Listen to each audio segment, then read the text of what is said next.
What's happening at Crossroads? Pastor Daniel here. Happy Father's Day to you all. So today's guest speaker, if you've been around Crossroads, needs no introduction.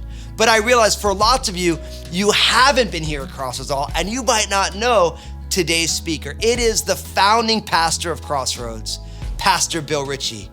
God has used Pastor Bill and his bride Betty and their family in extraordinary ways and continue to here at Crossroads.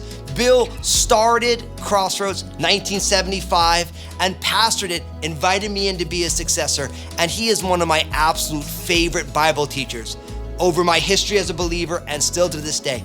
With keen insight, wit, and a ton of humor, I appreciate Pastor Bill, who is the founding pastor and father of this house. So in a moment, you can see a sermon intro video.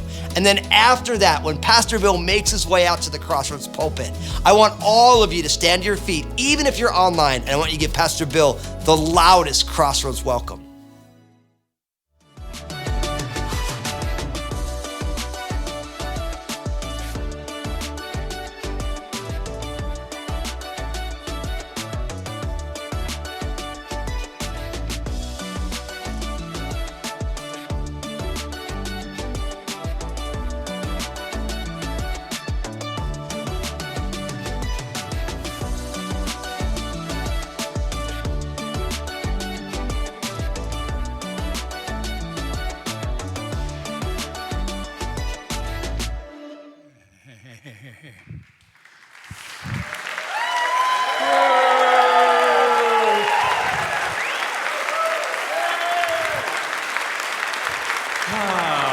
Good to see y'all. How you doing? Sit down, sit down.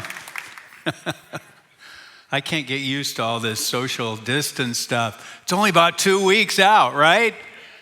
And then we're back to the real deal. Yes! You excited?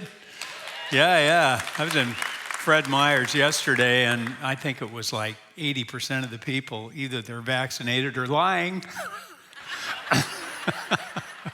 But you know what's interesting about that? I don't know if this is true for you, but for me, I've noticed that when you see all these faces, don't you find yourself looking closer at faces and the smiles and all the rest of it? It's crazy, but it is the case. So 20 years today, we opened this building. Isn't that something? And there were a few of you who were here then. And you may remember, whenever you move into something, you got to sort of work out the kinks, right? Well, one of the kinks for us was the air conditioning system. And so the first Sunday we opened this, somehow the way the air was functioning in here and out in the family room, when you opened those doors to come in, whoosh, it was a wind tunnel, and it pretty much blew you across the room. It was crazy, but it is what it is. And I just want to say that I am so excited that I get to be the one to say to you, Happy Non-Birthing Person's Day. And I'm so glad to be able to say that to you. I mean, nobody else has said that today, right? I mean, how silly does it get? Seriously? Like we can't figure out what the words mean. And by the way, if it wasn't for that non-birthing person, there wouldn't be persons. So you've got that. And today we want to be able to just be excited. I didn't get to be here on Birthing Person's Day to share. So what I'm going to do is smush the two together. And what we're really going to talk about today is what it takes to have a stable life, a strong marriage, a strong family, a stable life if you're not married and have kids and all that kind of thing. What does it take? Well, what I'm going to talk about today is the game changer. Open your Bibles to Proverbs 3. It is the big game changer, and there's no question about it. Now, I know that all of us are used to having options, right? The United States is filled up with options in everything. if you go, for instance, it used to be when I was a kid, what were the soft drinks? You could have Coke or Pepsi. Who would have that? Or you could have Orange or 7-Up or Canada Dry or I don't even know. I don't think we had Mountain Dew then. And but I mean, there were just a few things you could have. Now you walk into a grocery store to get a soft drink. How many options do you have? I mean, it is stunning. And then with just one alone, they've got a zillion different options. Diet Coke, are you kidding? Which type of Diet Coke do you want? And options, I mean, there are options in absolutely everything. Used to be, when I was a kid, when we got a television, there was only one channel, 27, and it was snowy all the time, and you had to get those rabbit ears thing, and you put tin foil on them and all the rest of it to try to get your broadcast thing coming in, and it was terrible. And but options. And then how about coffee? We used to just get coffee.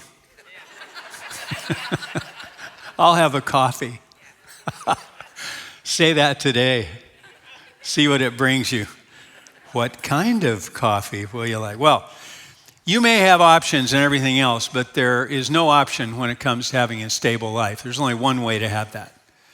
You can accept it, you can reject it, you can like it, you can hate it. It doesn't make any difference. It boils down to this, and it's stated so powerfully right here. Proverbs 3, 5 and 6. Trust in the Lord with all your heart, and lean not on your own understanding. In all your ways acknowledge him, and he shall direct your paths. Now, if you've got a Bible in front of you, say it with me. Trust in the Lord with all your heart, and lean not on your own understanding. In all your ways acknowledge him, and he shall direct your paths. You know, that's one of those things that you need to highlight, you need to underline. More than anything else, you need to hide it in your heart. Okay, let's unpack that. First of all, trust in the Lord. Trust in the Lord with all your heart. Trust is the most basic thing of all. When he's talking about trusting here, he's not talking about just some acquiescence. I'm saying, okay, well, yeah, I guess I have to do this, some rational agreement or any other such thing. He's talking about having total, absolute confidence, complete confidence. In fact, so much confidence that you're safe, that you're secure, that you can almost be careless. That is to say, you don't have to care because you know that everything is in control. And you have that kind of confidence in God. I know he has my life in his hands. Now, the picture that you want to have here in your mind is the picture of a little kid with his or her parent. You know, little kids, whether they should or not, trust their parents, right? And they just trust them implicitly. In fact, they kind of trust big people, even when they shouldn't trust big people. And so that's something that we have to work on sort of training out of them. Isn't that accurate? Because there are people who absolutely should not be trusted. And we don't want them to trust those types. But trust is that simple sense that I'm safe here. I'm going to be okay. When my kids were little, we lived in an old farmhouse, 1895 farmhouse. I mean, and the bedrooms were upstairs, our room, the kids' bedrooms were upstairs, and then the stairs that came down into the dining area. And we used to have this thing we did where the kids would be up on the top of the landing and I'd go down about 4 steps or so. Okay, jump. And they'd leap off the top of that landing and bang, I'd catch them and we'd laugh and throw them back up. And they'd do that all day. I didn't want to do it all day, but they would have enjoyed it. Well, it was fun. It was always fun. And then there was that day when Big Brother decided he would be dad today. And so he said, hey, Jeff, jump, I'll catch you. And Jeff says, okay. And so he jumps, and then they ended up at the bottom of the stairs. And luckily, nobody got hurt. But why did Jeff, who was probably 2, and Jason, who was probably 4, why did they do such thing? Because they'd seen it happen, right? And it always worked. The guy who was a few steps down was always able to catch that other guy. Not this time. Trust was sort of misplaced. But you want to trust in the Lord and have that kind of confidence. But our trust has to be in the Lord, not in people, not in things. It has to be in the Lord. You have to understand, God is jealous.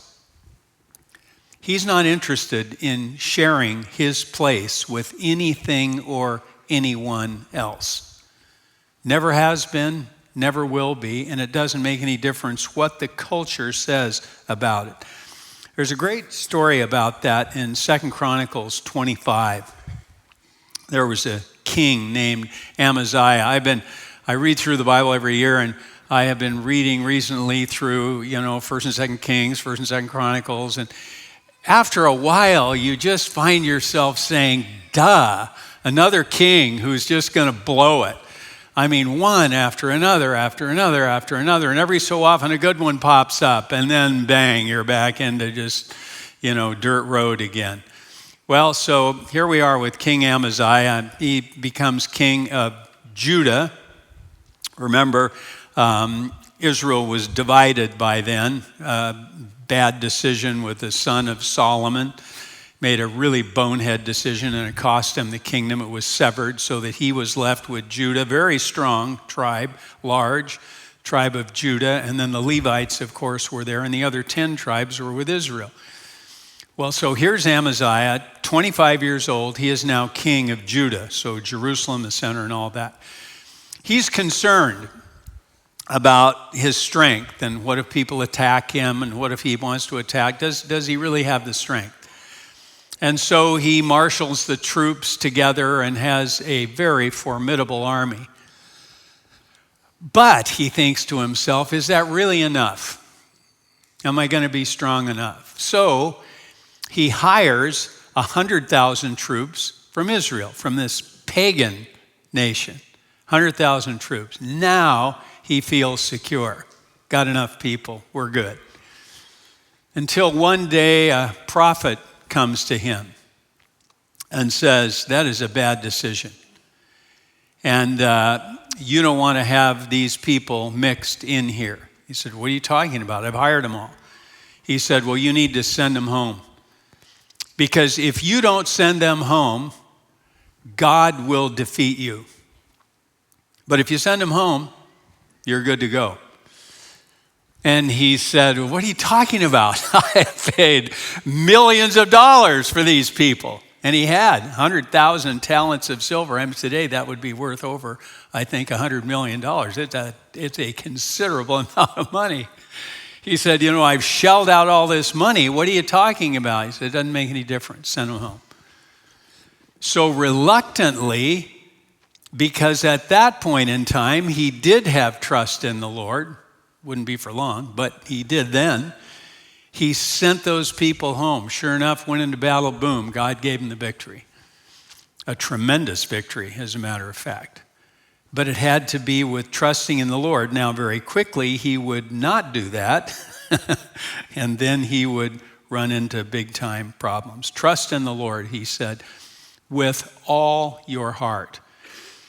All in the Hebrew means the same thing as all in the Greek, which means the same thing as all in English. And what it means is all.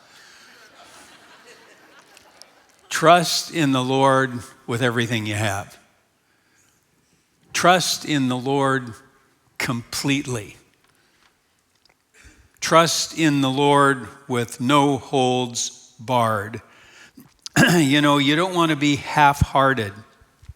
David talks about in the 119th Psalm, I hate the double-minded. James says, let not that man suppose that he will receive anything from the Lord, because he is a double-minded man, unstable in all his ways. You want to trust in the Lord implicitly, with nothing held back. You know, this is a challenge to us. We can trust in anything, everything other than the Lord. But frankly, we find it hard to trust in the Lord. You think about the situations that happen in life and all the rest. For most people, God is a convenience. They call on God when they're in trouble, and then as soon as they're out of trouble, they forget about him altogether, right? How many people do you know who, when they have nothing, they're first married or whatever, they have nothing at all, they are just going after God with all their hearts. And then when they start acquiring stuff and feeling more comfortable and all the rest, God goes further and further and further and further to the back burner. Because for them, God is nothing more than a convenience. Why do you think it was that when David was being chased all over the country by Saul, that he could keep his wits about him? Because he trusted in the Lord completely. Yes, he had the mighty men, no question, but good luck on the mighty men taking out the entirety of the country. It wasn't going to happen, but God could, and God did on his behalf. But he had that very simple faith in the Lord, and that's what we have. Trust in the Lord with all your heart. For us, we fall apart when anything is threatened. A crack appears on the surface and the fissure starts growing. What's going to happen if we have inflation? Have you seen those gas prices recently? I mean, just kind of on and on and on it goes. And what's going to happen if we have another shortage of toilet paper? Crazy, huh? And what happened to that basic, simple trust? Funny thing is, we trust food more than we trust God. You go into a restaurant, you order something, and you put it in your mouth. What's in that stuff? I mean, literally, what's in that stuff? Botulism? I mean, is it really good? Is that piece of meat worth eating? Well, I don't know. I just ate it. Why did you just eat it? Because somehow you had this implicit trust, right? It's a restaurant, I guess, and it's food, I guess, and I'm going to be fine, I guess, and here we go. But trust God? Are you kidding? The amazing thing is not why should we trust God? The bigger question is why should God trust us with anything? Why should he trust us with a family? Why should he trust us with a job? Why should he trust us with anything? But he does, including the good news of new life in Jesus Christ that we have the opportunity to give away. Wow.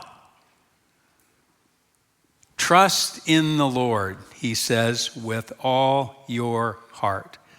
Now, secondly, we need to lean into the Lord and lean not on your own understanding. Why did Amaziah hire an army in the first place? Because he wasn't leaning on the Lord. He was leaning on his own understanding. I need these people. I won't be safe unless I have these people. I need to get the money together and hire these people. No. Trust in the Lord with all your heart and lean not on your own understanding. There's another great story that you find in 1 Kings 13. And now remember, when the kingdom is split, you had Rehoboam, who was leading the people in Judah, and then you had Jeroboam, who was leading the people in Israel. And Jeroboam became a complete heretic. Here he was leading all these people, and suddenly it occurred to him, wait a minute, when there's a high holy day, all these people are going to want to go back to the temple to worship God, the center of this place where they know is the presence of the Lord. They're going to leave me and go back there. We got to do something about that. So what did he do? He set up a worship center in the south in Bethel, and then in the north in Dan, which is just below modern-day Lebanon. And he set up golden calves there. And he said, this is what we worship, and this is who we shall pay homage to. And the people thought that was just great. And he set up fake priests to be able to do that and all the rest. So here he is going along, and they're worshiping these calves and who knows what. And out of nowhere, this prophet came from Judah to Bethel. And he said, you're going to be a dead man because of this. This is going to take you out. Now, these are my words. They're not actually the way that it reads, but it's the sense of it. And Jeroboam just freaks out, and he raises his arm. He sticks it out to have this guy arrested, and God withers his arm on the spot.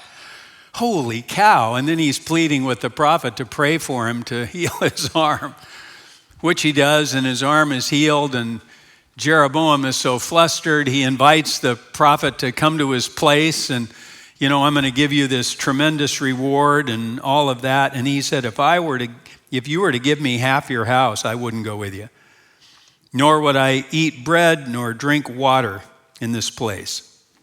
For so it was commanded me by the word of the Lord, saying, you shall not eat bread nor drink water, nor return by the same way you came. So he left and went another way.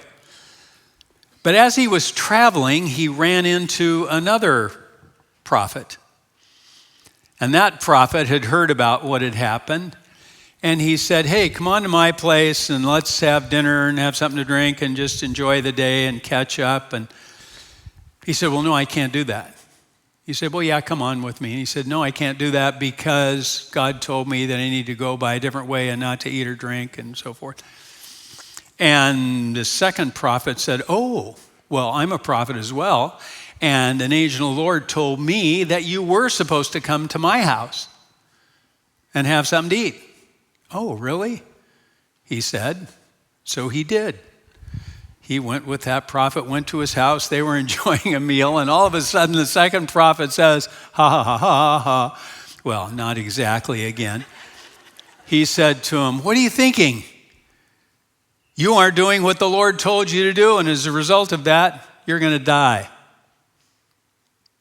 I mean, it is the craziest story. There are a variety of crazy stories in the Bible. That is one of them.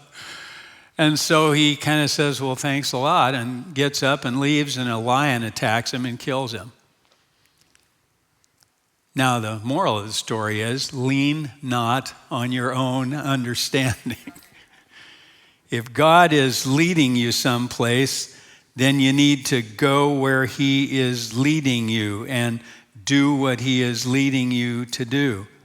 Again, we find that hard to do. We find it much easier to lean on our own understanding than we do on the Lord, on his book. You know, that is why it is so critical, folks, to hide this in your heart.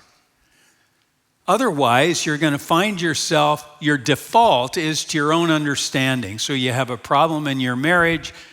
Do you go to God or do you go to friends? Probably you go to friends.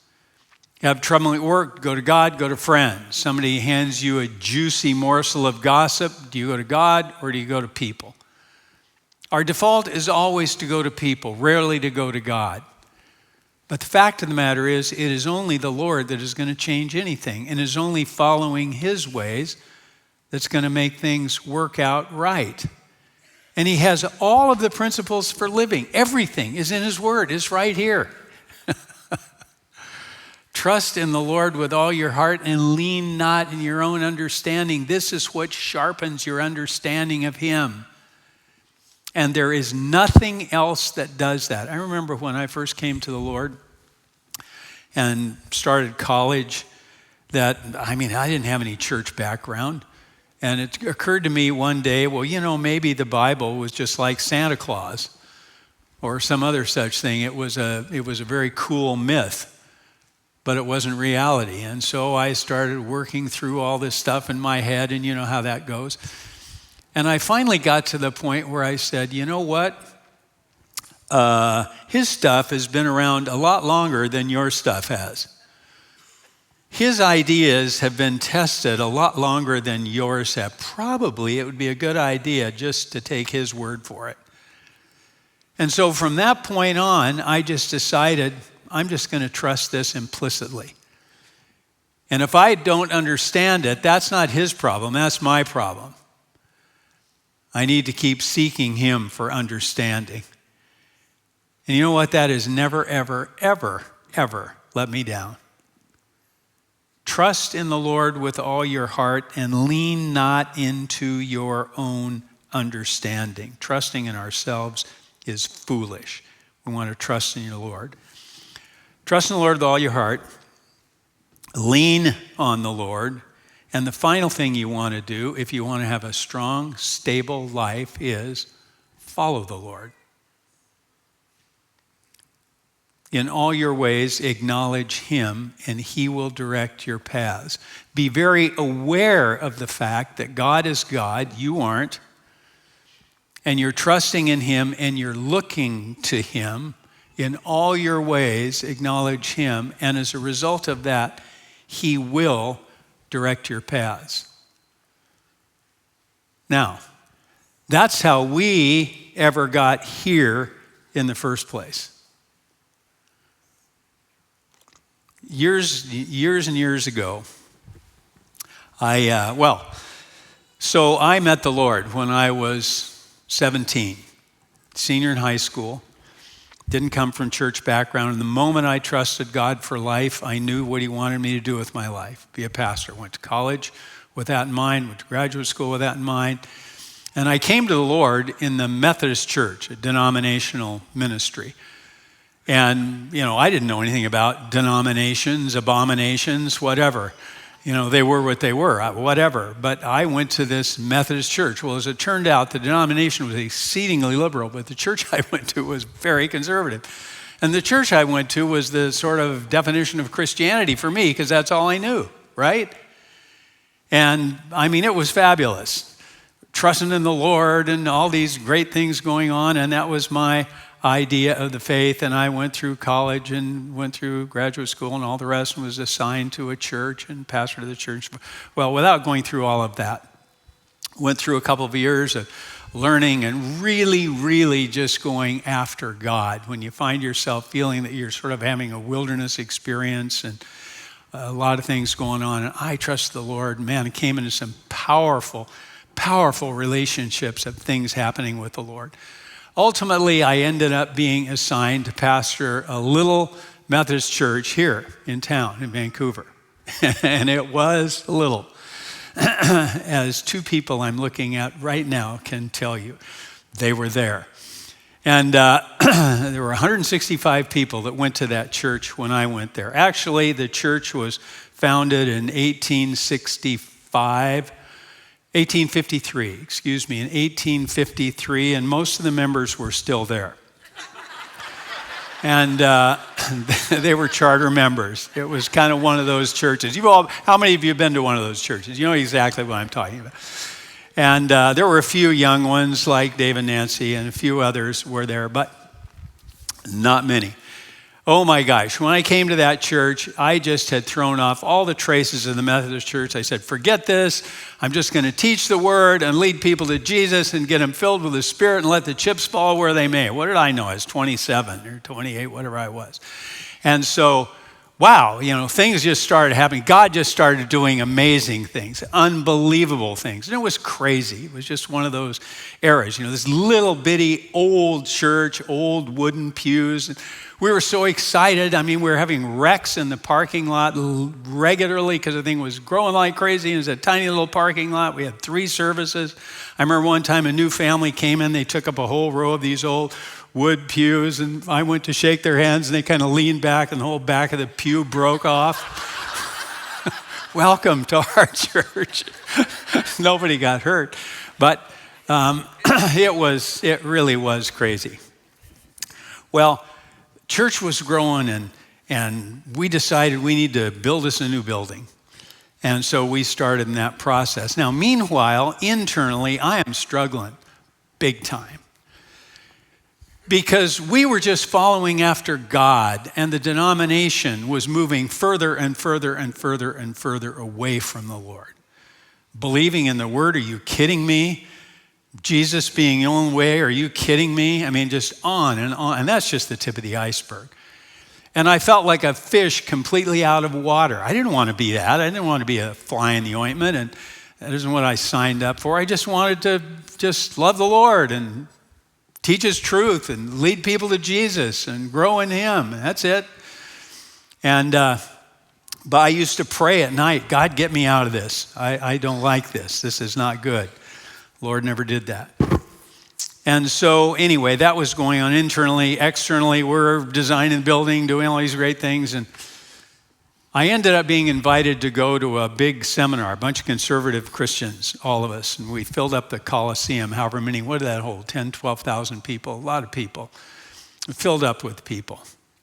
And in the midst of that seminar, the Lord spoke to me and said, stop the building. Don't build that building. Now, if you understand, we'd already had a throwdown with the district superintendent. He said, you can't build that building. It's bigger than the largest of the Methodist churches in town. And we said, we're bigger than they are. We're growing. They're dying.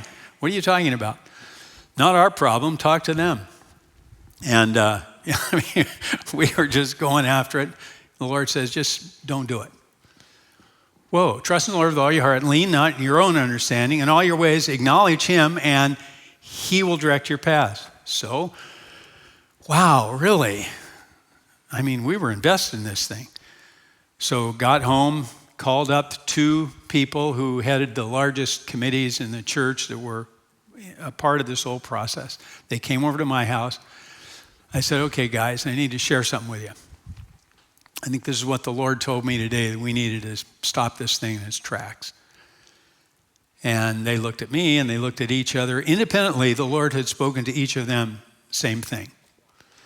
So we were really excited and just thanked the Lord for that. And we had this big meeting that was coming up where we were going to be sharing all this stuff about the building. And there were people who hadn't even been back to the church. They had never set foot in the church since I had been there. This was 3 years earlier, never been there, but they knew, oh, this young guy is going to try to make us build a building, and we don't want to give to a building because we don't give to anything anyway. I mean, it was just bizarre. And they're showing up, coming in, breathing fire. And we're getting set to, so the meeting starts, and it was tense. And so the first thing I said, you know what? The Lord spoke to me and said that we shouldn't build this building.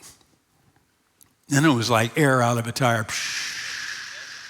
What? Who are we going to be mad at now? And then the architect brought a prophetic word that we shouldn't be doing this. I mean, it's just crazy. Wow, what a meeting. What a meeting that was. So I got home. I was so excited. Was in the living room just worshiping the Lord. And the Lord spoke to me and said, I'm releasing you from this. And I said, from what? Nothing else. No further conversation. Just, I'm releasing you from this.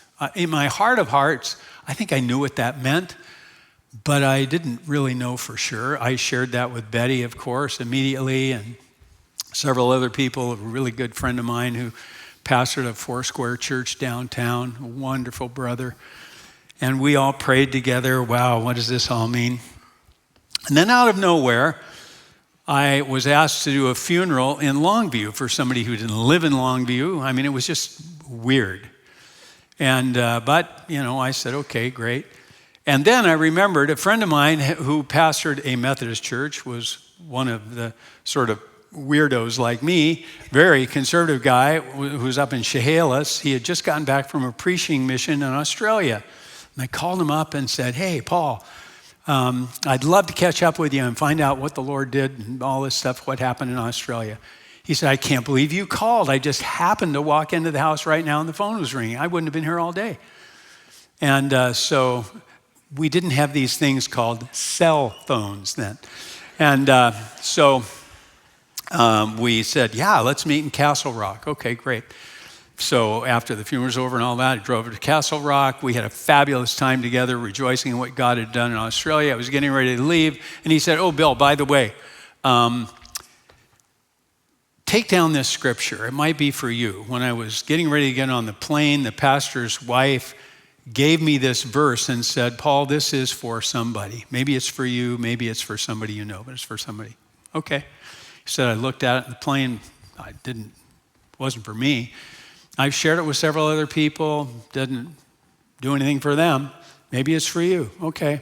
So I wrote down the verse and left. Drove home. Betty was cooking dinner. I wasn't quite ready yet. I was in that same living room. And wasn't much other place to go. But I was in the living room and I thought, oh, I'll read that scripture. So I opened it up, Ezekiel 12, Son of man, you live in the midst of a rebellious house who have eyes to see and see not, and ears to hear not, and therefore you were supposed to come out and establish your house in their sight, for you shall be a sign to the house of Israel. I said, what? I mean, what? Well, then it started this wrestling match with the Lord. I mean, really? I said, God, I mean, really? I am more than happy to do something with the church. Just get me out of here. Let's go to Corvallis. Let's go to Beaverton. Let's go somewhere, but not here. And so that started the process. We were just getting ready to go camping, and our neighbor, Dave's mom, came over to the house, and she handed me a book. She said, you need to read this book. And I had a stack of those on my desk. I needed to read this book and that book. I said, well, why should I read this book? And she said, well, it's about this guy. He was a Methodist pastor, actually. He felt that God wanted him to leave that and start this other work and so forth. I said, I'll read that book. And so I took that book with me. And by the time I got back, I knew what was happening. So I had this little group of people that were a part of our church who were not a part of the denomination, wouldn't join because of where things were in the denomination. But they were just super active. And so we started praying together. On the 1st of August, I resigned, effective the end of August. Through the month of September, this little group of us just met and so forth, and we decided, long story, but the principal of Columbia River heard some rumblings about a new church. He reached out to me and said, why don't you use our place? That would be fabulous. So we rented Columbia River High School. We had no money, of course, and so all we could take out was these little one-liners in the Columbian. So Monday, it says, like, so-and-so finds Crossroads exciting. That's it. And then Tuesday, Crossroads is the happening place. And Wednesday, whatever, each day. And, then the word was out. There was a new tavern in town and coming and so forth. And finally on Friday, there was no Saturday paper then. Friday, we took out a whole quarter page. We're starting a church. Come join us.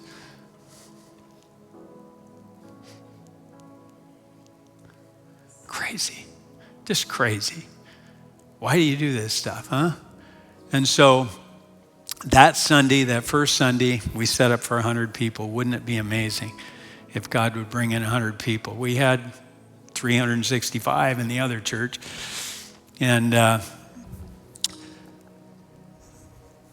set it for 100 people. Seats filled up. Set up another 50, another 50, another 50, another 50, another 50. By the time the service was over, we had 350 people. And we were going 150 miles an hour with our hair on fire, having absolutely no idea what we were doing. I mean, literally, no idea what we were doing. We didn't have to.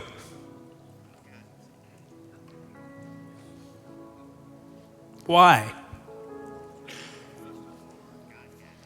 Wasn't ours. Still isn't.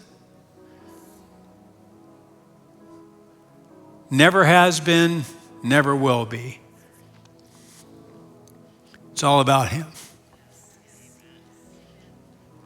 Trust in the Lord with all your heart.